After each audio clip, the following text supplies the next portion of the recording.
আসসালামু আলাইকুম। আমার মতো বিরিয়ানি লাভার কে কে আছেন? আজকের ভিডিওটি তাদের জন্য যারা বিরিয়ানি খুবই পছন্দ করেন। আজকে প্যাকেট মশলায় কিভাবে খুব ইজি ভাবে বাসায় বিরিয়ানি রান্না করতে পারেন সেই ইজি প্রসেসটাই আপনাদের সাথে শেয়ার করার চেষ্টা করব। তো চলুন ভিডিওটি শুরু করি।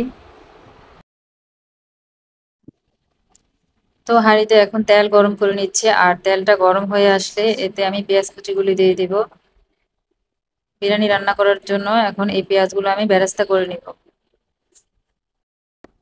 এদিকে বিরিয়ানির জন্য আলু কিউব করে কেটে নিয়েছি, আর সামান্য পরিমাণ লবণ মিক্সড করে হালকা আঁচে ভেজে নিচ্ছি। তো বেরেস্তাটাও প্রায় হয়ে গিয়েছে, আর বেরেস্তা করার সময় অবশ্যই খেয়াল রাখতে হবে চুলার আঁচটা একদম লো হিটে রেখে আস্তে আস্তে ভেজে নিতে হবে। তো কিছুটা পরিমাণ বেরেস্তা আমি উঠিয়ে নিচ্ছি, আর অবশিষ্ট যে বেরেস্তাগুলো রয়েছে এর মধ্যে এখন মাংসগুলো দিয়ে দিচ্ছি। এখানে 2 কেজি পরিমাণ মাংস রয়েছে। এরপর দিয়ে দিচ্ছি আদা রসুন বাটা, দিয়ে দিচ্ছি প্যাকেট মশলা।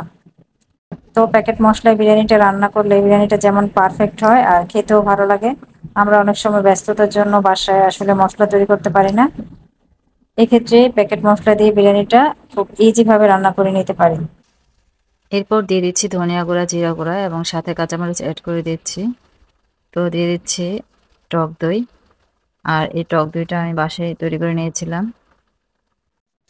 এবার মাংসের সাথে সবগুলো উপকরণ একসাথে মিক্সড করে নিব। এরপর ভালো করে কষিয়ে নিতে হবে। কষানো হয়ে গেলে মাংসটাকে সিদ্ধ করার জন্য এবার আমি পানি অ্যাড করে দিচ্ছি।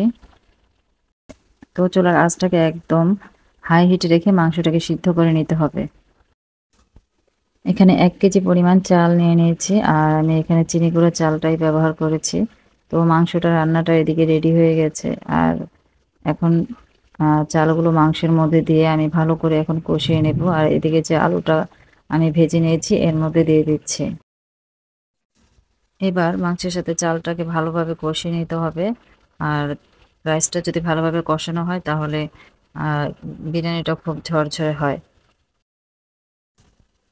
কষানো হয়ে গেলে এবার আমি এতে গরম পানি অ্যাড করে দিচ্ছি, আর ভালো করে মাংসের সাথে চালগুলো নেড়ে চেড়ে ভালো করে মিশিয়ে দিতে হবে।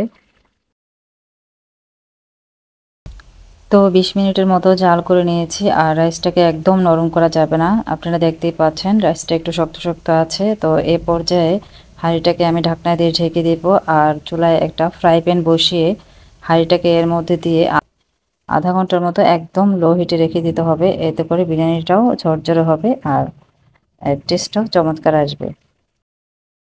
এ পর্যায়ে অবশিষ্ট বেরেস্তাগুলো এর মধ্যে দিয়ে দিচ্ছি, আর দিয়ে দিচ্ছি কাজু বাদাম, সাথে দিয়ে দিচ্ছি কেওড়া জল। তো কেওড়া জল দেওয়ার ফলে এর টেস্টটাও একটু ডিফারেন্ট হবে, আর খেতেও খুব ভালো লাগবে। এবার ঢাকনা দিয়ে ঢেকে 10 মিনিটের জন্য একদম লো হিটে রেখে দেব।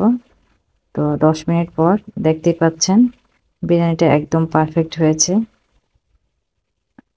আর দেখুন কতটা ঝরঝরে হয়েছে। আজকের ভিডিওটি এ পর্যন্তই। সবাই ভালো থাকবেন।